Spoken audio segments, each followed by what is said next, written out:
Hello, I'm going to be talking to you about several different ways that you can light your subject. Right now you're seeing 4 lights.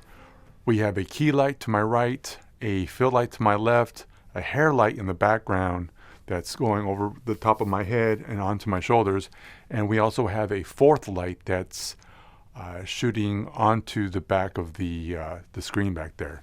And I'm going to go ahead and turn off each light to show you what it would look without each component.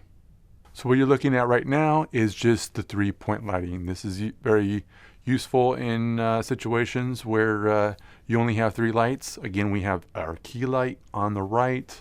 On our left, we have the fill light, and then we have a background light that's covering the top of my head and the shoulders. And as you can see in the background, I turned off the light so you don't really have a splash of light on the black background. Here's a very common situation that you can be facing. It's just 2 lights. We have a hair light in the background covering the top of my head and my shoulders, and we have a key light to my right that is focused on the right side of my face. I like to use this because it has more of a dramatic feel, and again, it all depends on what you are talking about and what the subject matter is. You can use this type of lighting if you are trying to conceal your subject's identity.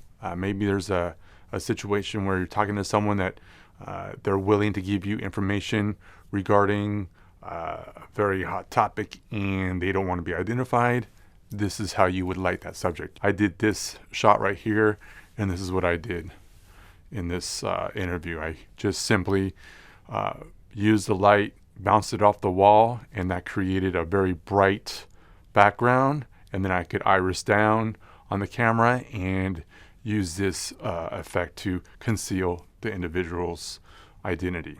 If you wanted to show someone who was deceptive, you might want to hold a light underneath, or not hold, but use a light that's underneath the subject and light from below. You see this in a lot of the horror flicks. One of the things that I quickly understood is that you can read all you want from books, but when you read from the books and you don't really have your hands on the lights, you are doing yourself a disservice.